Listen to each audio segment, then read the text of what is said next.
figure or a character. So this is taken from Japanese famous manga, and these are two medical doctors, but probably from their appearance you can imagine what kind of doctors they are, and also the language they speak are pretty different.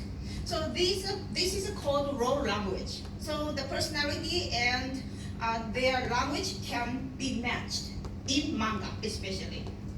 And role language is very clear in a language like Japanese because men, women, young people, and old people speak differently in Japanese. But also, role language exists in all languages. And in English, this can be based on a stereotype, but still, men and women may speak differently and use different expressions in English.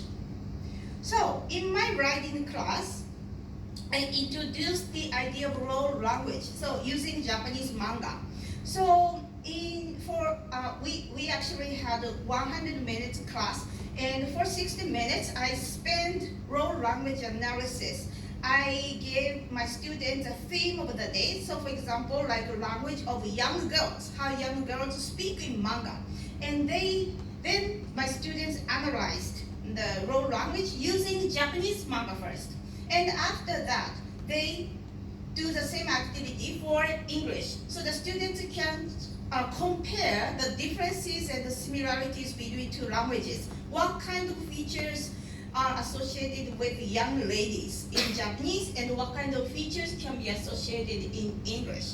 And after that, students created their original manga comic with their group members. So 40 minutes, I always get my students to work together. And this is a project-based language learning.